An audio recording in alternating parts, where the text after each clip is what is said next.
नमस्कार, news capital express में आपका स्वागत है। बुलेटिन की शुरुआत करते हैं खास खबरों के साथ। ललितपुर की घटना पर बोले एडीजी एलओ प्रशांत कुमार। घटना की जानकारी मिलने पर इंस्पेक्टर, निलंबित इंस्पेक्टर समेत 6 लोगों पर केस दर्ज हुआ है। एडीजी जोन ने पुलिसकर्मियों पर कार्रवाई की है। पाली थाने के पुलिसकर्मियों को लाइन हाजिर किया गया है। कुल 3 लोगों को गिरफ्तारी की गई है। झांसी को मौके पर कैंप करने के निर्देश दिए गए हैं। जब तक खुलासा नहीं होता डीआईजी मौके पर रहेंगे। दोषी कोई भी हो, सख्त कार्रवाई की जाएगी। टीमें और गिरफ्तारी का प्रयास किया जाएगा। की घटना का मामला सामने आया है जिसमें थाना अध्यक्ष पर भी आरोप लगे हैं। उनको क्या उनके खिलाफ कार्रवाई की गई है, पूरा प्रकरण क्या है?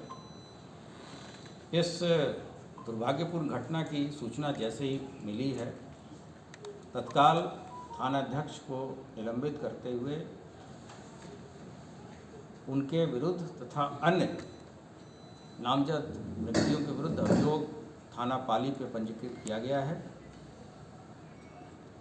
इस संबंध में डीजीपी के द्वारा वहाँ के डीआईजी झांसी को ये जांच दी गई है कि किन परिस्थितियों में इस तरह के आरोप थाना स्टाफ पे लगे हैं, तथा वहाँ के जो भी सुपरवाइजरी अफसर है, पर्यवेक्षण करने वाले अधिकारी हैं, एसपी सहित, उनमें उनकी क्या गलतियां हैं।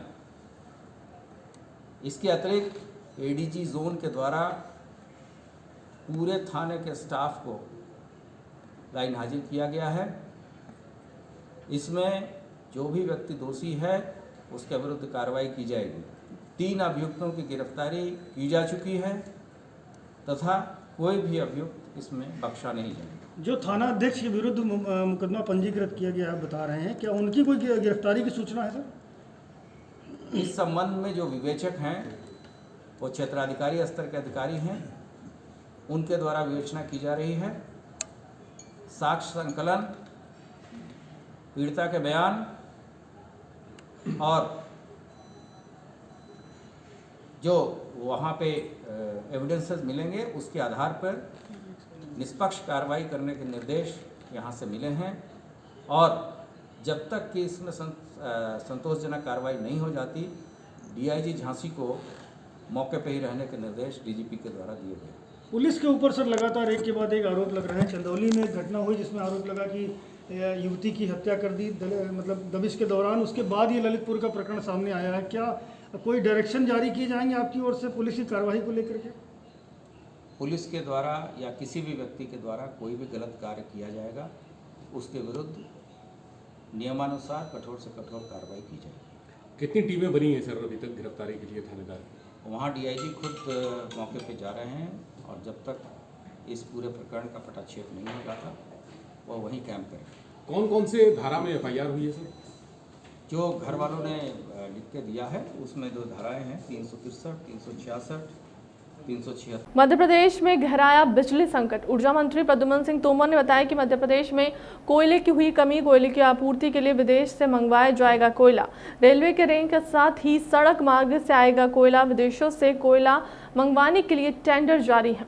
समझ लीजिए, कांग्रेस ने आरोप लगाया कि 1000 मेगावाट बिजली सिलेंडर खरीदी है सर। देखिए, कांग्रेस के पास मेरा कहना है, मैंने कहा है उनसे, उनका जो भी वरिष्ठ नेतृत्व है, माननीय कमलनाथ जी, तर्कसंगत तथ्य रखे और मैं रखता हूँ। पावर प्लांट में कोयला है सब। आप देखिए, कोयले में आज 2,38,000 40 लाख मैट्रिक टन कोयला हमारे पास है। कल भी हमारे पास 11 से 12 रहे कहीं।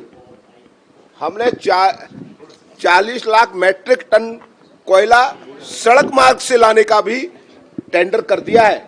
हम 8 लाख मैट्रिक टन कोयला विदेश से भी ला रहे हैं। तो मैंने कहा आपूर्ति जितनी खपत है हम आपूर्ति डेली कर रहे हैं। लगभग 2,40,000 के करीब मैट्रिक टन कोयला है। देखिए, मैं आपसे कुछ शांति से बात करना चाहूंगा, आप मेरी बात सुनिए। विपक्ष चाहे तो मैं टेबल पर बैठकर उनके प्रश्नों का जवाब दे सकता हूं। विपक्ष का उद्देश्य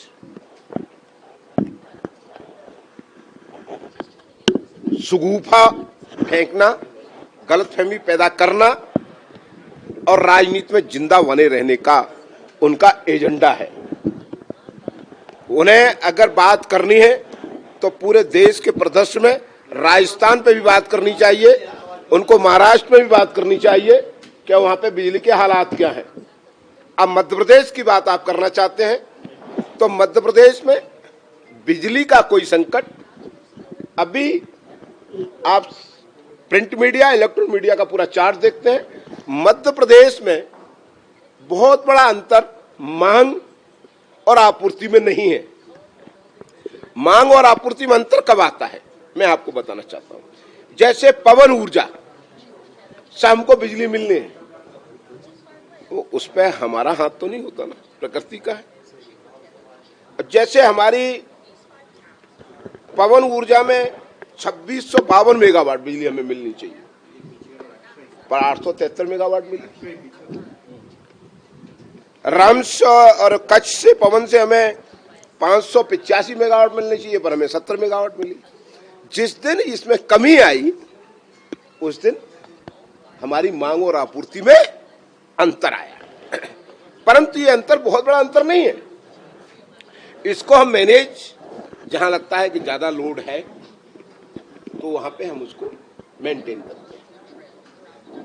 ये मैं आपसे इसलिए कहना चाहता हूं, जैसे आज ये बड़ी प्रदेश के लिए खुशी की बात भी है कि माननीय शिवराज सिंह के नेतृत्व में आज मांग में कम से कम 15 से 16% इजाफा हुआ। पहले हम 1000 मेगावाट बिजली की मांग हमारी रहती थी इन दिनों में, जो एकदम 12,000 मेगावाट से ऊपर जा रही है। और उसकी आपूर्ति आप पूरा अप्रैल का कैलेंडर देखेंगे तो 7, 8, 10 दिन बिजली की मांग और आपूर्ति में अंतर आया है। जिस दिन कहीं बदली छा गई, किसी ने पवन ऊर्जा में बात आई है, आप बात समझ लीजिएगा। इसलिए मध्य प्रदेश में अभी माननीय शिवराज सिंह जी के नेतृत्व में, हमारी पार्टी के नेतृत्व में, मेरी बात सुन लीजिए।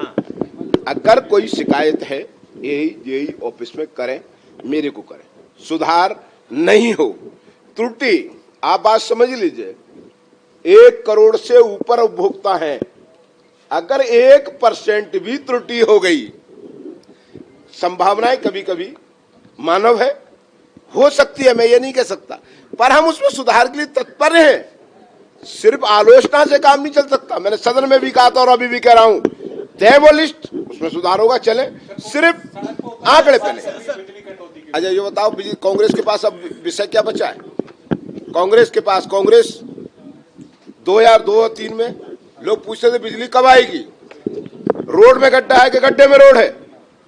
इनके पास आज कोई मुद्दा नहीं है, मुद्दा विहीन कांग्रेस, तो कुछ करेगी। देखिए मैंने कहा कि बिजली आपूर्ति के लिए, बिजली के लिए हम किसानों को रात में बिजली क्यों सप्लाई करें, दिन में किसान बिजली ले। सौर ऊर्जा से हमारी कोशिश है कि उनको लाइट दें।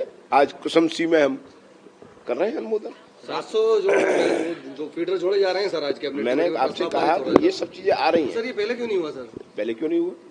और ये पहले, इससे पहले जब ये सब डेवलप हो रहा है, वैसे वैसे प्रगति हो रही है, वैसे वैसे हम आगे बढ़ रहे हैं। किसानों को रात में भी बिजली की जरूरत पड़ती है, नहीं, रात में भी जरूरत पड़ेगी तो रात में भी देंगे यार, क्यों बात कर रहे हो? 10 घंटे बिजली दे रहे हैं। मध्य प्रदेश एक ऐसा राज्य है, बिजली बढ़ के आरोप लग रहे हैं, तो मैंने कहा कि उन्हें सदन में भी मैंने कहा था, आज भी मैं यहाँ कह रहा हूँ, उसकी सूची उपलब्ध कराएं। अब ये क्या करेंगे? 1.5 साल का बिल 2 लाख रुपए का आपके सामने रख दिया। भाई वो बिल 2 लाख का कितने दिन का है? 1 महीने का है।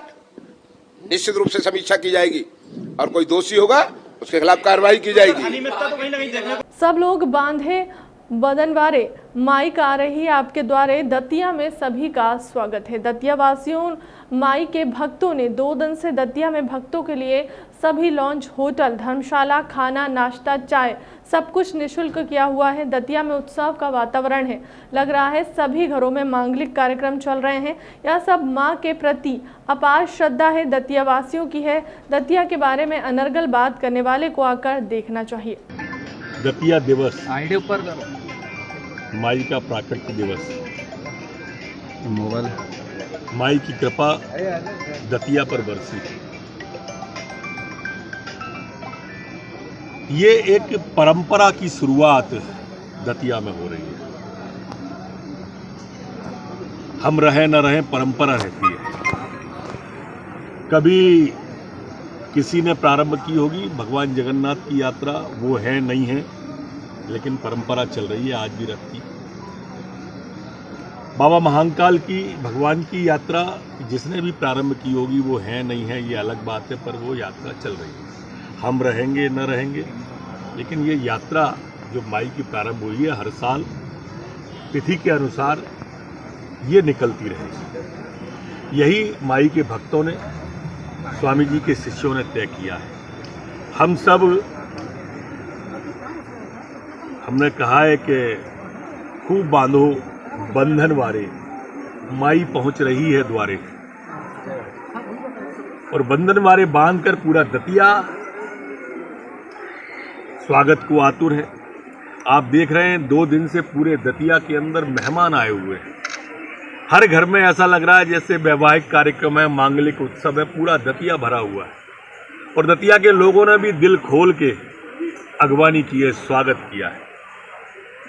जो लोग कभी कहावतें कहा करते थे दतिया को बदनाम करने की कि ऐठ दतिया में न फैंट दतिया में, सज्जन सपूत से न भेंट दतिया में, वो आए और देखें किस तरह से दतिया रहना फ्री है, होटल फ्री है, लॉज फ्री है, वाटिकाएं फ्री हैं, धर्मशाला फ्री है, भोजन फ्री है, नाश्ता फ्री है, चाय फ्री है, हर चीज फ्री दतिया वालों ने की है।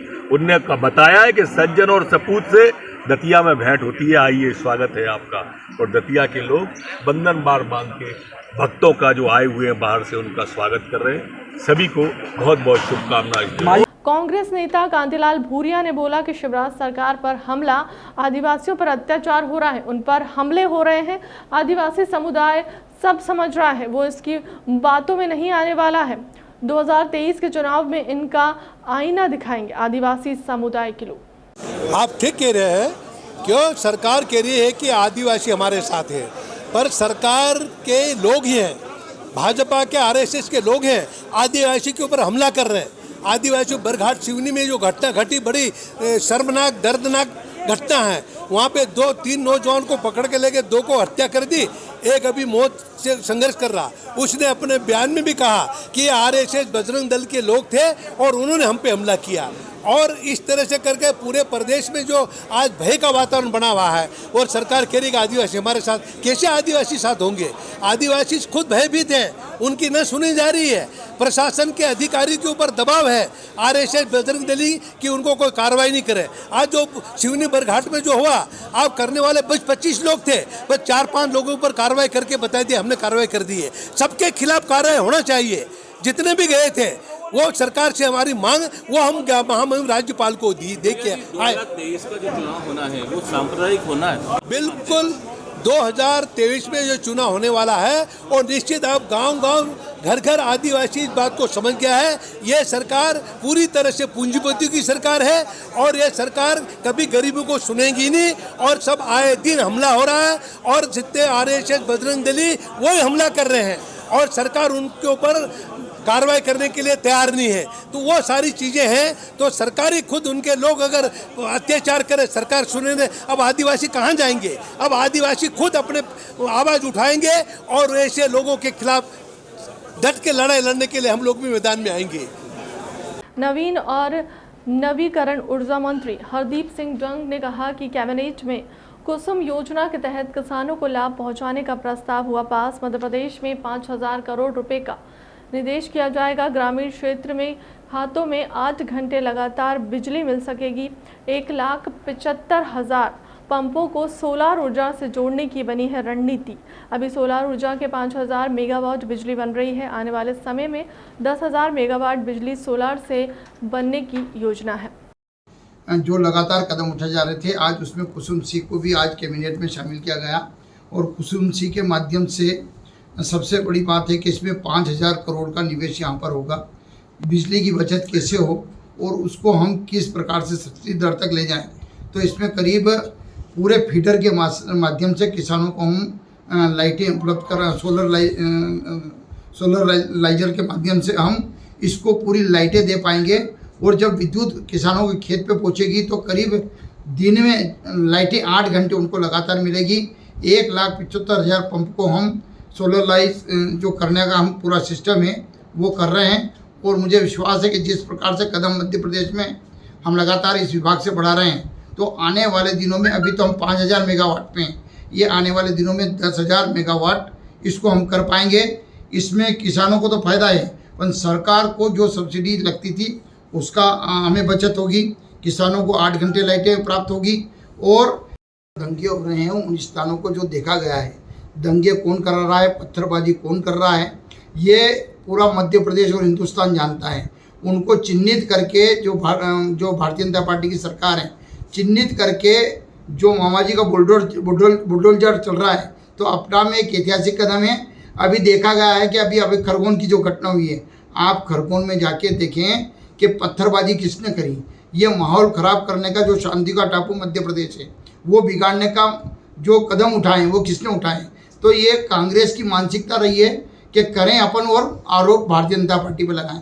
भारतीय जनता पार्टी को बच्चा बच्चा यहाँ पर जानता है, और जिस प्रकार से मुख्यमंत्री जी काम कर रहे हैं, तो कांग्रेस का मध्य प्रदेश में आने वालों का कोई भविष्य नहीं है, इसलिए वो इस प्रकार की बातें कर रहे हैं। किसान कल्याण और कृषि विकास मंत्री कमल पटेल ने लांस नायक स्वर्गीय जय सिंह की पार्थिव देह पर पुष्प चक्र अर्पित कर श्रद्धांजलि दी। लांस नायक जय सिंह उत्तराखंड के पिथौरागढ़ के निवासी होकर पुणे में पदस्थ थे। वे छुट्टियों के पश्चात कर्तव्य पर लौट रहे थे। रास्ते में हार्ट अटैक होने से उनकी मृत्यु हो गई। हरदा के जिला चिकित्सालय में उनका पोस्टमार्टम कराया गया है। पोस्टमार्टम के उपरांत कृषि मंत्री पटेल ने सभी आवश्यक प्रबंधन करवाकर पार्थिव देह को पूरे सम्मान सहित सेना के जवानों के साथ उत्तराखंड के लिए रवाना किया है। सिपाही लांस नायक जय सिंह की छुट्टियां मनाकर अपने प्रदेश उत्तराखंड देहरादून से पुणे में उनकी ड्यूटी पे जा रहे थे झेलम से। रास्ते में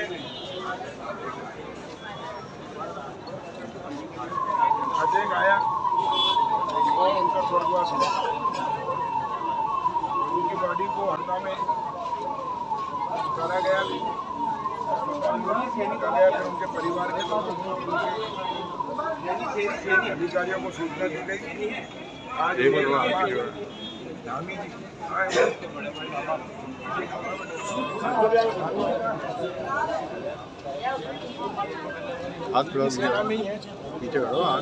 उनके आप पढ़ना ससुर थे, 50 वर्ष की उम्र थी और स्वस्थ थे। घर से खुशी निकले थे, लेकिन ईश्वर के आगे हम सब नतमस्तक हैं। उनका असामयिक निधन होने से उनके परिवार को, उनके मित्रों को और हम सब ईश्वर शक्ति दे दुख सहन करने की। हम उनके श्री चरणों में नमन करते हैं और ईश्वर से प्रार्थना करते हैं कि ईश्वर उन्हें अपने श्री चरणों में स्थान दे। उन्होंने पूरा जीवन जितना भी जिया देश के लिए जिया। देखिए, अपने और अपने परिवार के लिए तो जीव जंतु पशु पक्षी सभी जीते हैं, लेकिन जो देश के लिए जिए, समाज के लिए जिए, परोपकार करे, उसका जीवन महान होता है, श्रेष्ठ होता है, वो हमेशा याद किए जाते हैं। ऐसे ही हमारे भारत माता के सच्चे सपूत जय सिंह जी, जिन्होंने पढ़ाई पूरी होने के बाद देश सेवा के लिए सेना में भर्ती हुए और पूरा समय देश की रक्षा में, देश की सेवा में लगाया, और इसलिए उनका जीवन महान है, हमेशा वो याद किए जाएंगे। शारीरिक रूप से वो हमारे बीच में नहीं है, लेकिन उनके कर्म से, देशभक्ति से वो हमेशा अजर अमर है। हम उनके श्री चरणों में प्रणाम करते हैं और उनसे प्रेरणा लेते हैं कि समाज और देश के लिए जीने कर अपने जीवन को सफल ही नहीं सार्थक करें। इस दुख की घड़ी में हम सब दुखी हैं। हम आंसुपूरी श्रद्धांजलि उनको दे रहे हैं और उनको यहाँ से रवाना कर रहे हैं। कांग्रेस पूर्व प्रदेश अध्यक्ष अरुण यादव के प्रेस वार्ता अरुण यादव ने कहा कि मिशन 2023 की तैयारियों में कांग्रेस लगी है। बीजेपी की सरकार उनके तथाकथित नामुद्दों को मध्य प्रदेश में अंशित फैलाना चाह रही है। सत्ता हाथ से फिसल जाएगी, इसीलिए पूरे प्रदेश में सांप्रदायिक घटनाएं करवा रहे हैं। बुरहानपुर में ईद परशुराम जयंती के त्यौहार से पहले माहौल खराब करने की कोशिश की गई है। बुरहानपुर में किसी ने हनुमान जी की एक आंख को खराब कर दिया। इस घटना को अंजाम देने वाले आरएसएस और बीजेपी से जुड़े सतीश चौहान नाम के व्यक्ति को पुलिस ने गिरफ्तार कर लिया है। अब मामा के बुलडोजर में डीजल खत्म हो गया है, उनके घर पर नहीं चलेगा बुलडोजर। तो भी प्रशासनिक कार्रवाई होती है, की गई। मैं आपको फ्लैशबैक में ले जाना चाहता हूं। रामनवमी के दिन क्या होता है, मैं बुरहानपुर में था, मेरा छोटा भाई खरगोन में था। 2 जुलूस निकलते हैं खरगोन में। एक जुलूस 12 बजे निकलता, 12:30 बजे, जो हमारे रघुवंशी समाज का जुलूस होता है, हर साल निकलता, हर रामनवमी निकलता, कोई नई बात नहीं है, रूटीन का प्रोसेस है। तब उसमें विधायक रवि जोशी होते हैं, तब उसमें विधायक सचिन यादव होते हैं, तब हमारे कांग्रेस कमेटी के अन्य लोग भी शहर के होते हैं, और वो जुलूस शांतिपूर्ण निकलता है। वहां पर हमारे मुस्लिम भाई शरबत का स्टॉल लगाते, शरबत पिलाते हैं। एक जुलूस निकल जाता है। शाम को 5 बजे फिर एक जुलूस निकलता है। और जुलूस के बाद की घटना क्या हुई आपके सामने सबको जानकारी है, उसको इलॉबरेट करने की मैं नहीं समझता हूं कोई आवश्यकता होगी। जब वो सेकंड जुलूस निकल रहा था, तब प्रशासनिक लोगों ने बड़ी मुस्तैदी से वहां कोशिश की, मैं बार बार दोहरा रहा हूं, कोशिश की कि जो एक जो मापदंड तय किया गया था उसके आगे वो न जाए, और चूंकि वातावरण को दूषित नहीं करना था। तब भारतीय जनता पार्टी के प्रदेश के उपाध्यक्ष श्याम महाजन, लिखिए, नोट करिए मेरी बात, प्रदेश के उपाध्यक्ष श्याम महाजन, भारतीय जनता पार्टी के वहां के स्थानीय कार्यकर्ता, नेता, जिले के अध्यक्ष राठौड़, तमाम लोग प्रशासनिक लोगों से जद्दोजहद करके जबरदस्ती उस जुलूस को आगे लेने का प्रयास करते हैं। और उसके बाद की घटना हमारे आपके सामने। इससे पहले का फ्लैशबैक में जाइए, रायसेन में क्या होता है। रायसेन में आदिवासियों के और मुसलमानों के घर जलाए जाते हैं, उसके बारे में भी जानकारी मैं समझता हूं यहां बैठे तमाम लोगों को होगी। कल एक फिर घटना होती सिवनी में, बजरंग दल के, उसकी डिटेल्स में मंगा रहा हूं, जैसे आएगी मैं के भाई और भूपेन भाई से कहूंगा, आपको ईमेल पे सारा डाटा में भिजवाने जाकर। क्या आप सतीश चौहान जो मुख्य आरोपी है सतीश बुर्गुदे के खिलाफ कार्रवाई करेंगे? क्या आप उसके मकान को पर डोजर चलाएंगे? क्या आप उसके खिलाफ एनएसी की कार्रवाई करेंगे? क्या आप उसके खिलाफ जो दंड है दूसरे लोगों को मिला है वो कार्रवाई करेंगे?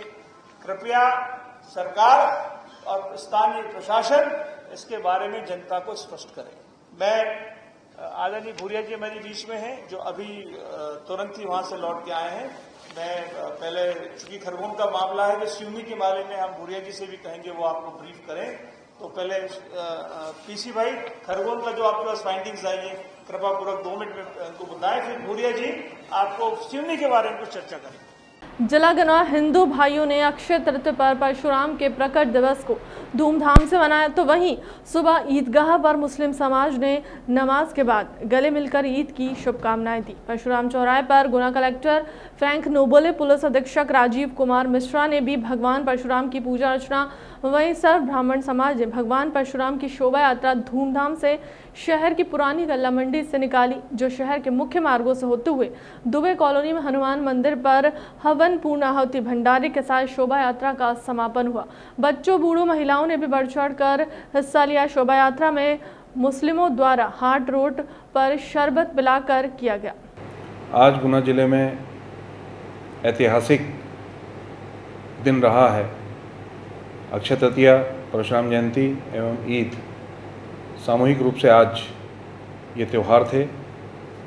इन त्यौहार को सभी धर्मों ने, सभी वर्ग के लोगों ने बड़े ही आपसी सद्भाव और प्रेम व्यवहार के साथ बनाया और परस्पर सांप्रदायिक सद्भाव की बहुत अच्छा उदाहरण और बहुत अच्छी नज़ीर पेश की है।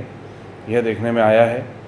आज गुना ज़िले में, गुना प्रॉपर में जो भगवान परशुराम जी के चल समारोह, भव्य चल समारोह निकले, उनका निचले बाज़ार में एवं अन्य स्थान पर मुस्लिम भाइयों द्वारा स्वागत किया गया।